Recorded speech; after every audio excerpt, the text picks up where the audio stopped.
Hey there, Steve Rubis with another installment of Capital Markets Investor Relations in 2 minutes or less.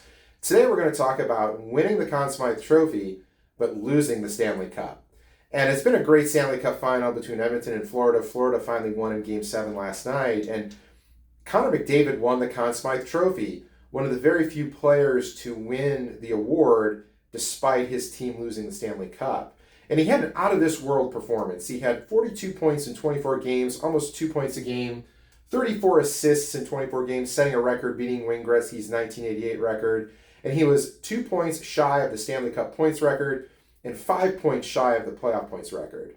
And it all means nothing because his team lost the Stanley Cup final. So let's do this analogy of what is the Stanley Cup in investor relations. And the analogy I want to make is think of a company getting acquired. In an acquisition, the IRO has most likely helped to unlock a significant amount of shareholder value and is seeing the rewards for a lot of great communication, investor materials, and education of investors. And the thing to keep in mind here is the tougher the situation, the greater the accomplishment for the investor relations officer. So if the IRO wins the Conn Smythe Trophy and loses the Stanley Cup, what does that look like?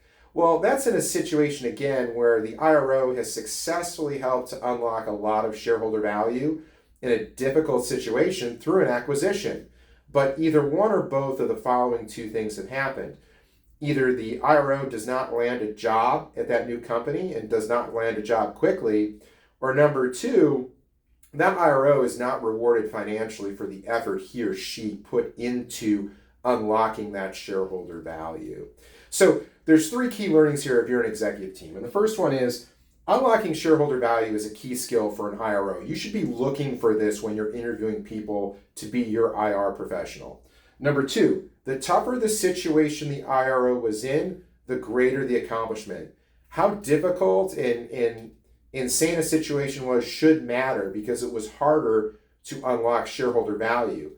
If your situation is better, it should be easier for that IRO to unlock value. And third, if an IRO you're talking to has a track record of unlocking shareholder value, that should speak for itself. If an IRO has unlocked significant value at three or more opportunities or programs that they've run, they are a superstar and they deserve an opportunity, and you should be talking to them. With that, always here to help you unlock shareholder value, and thanks for watching.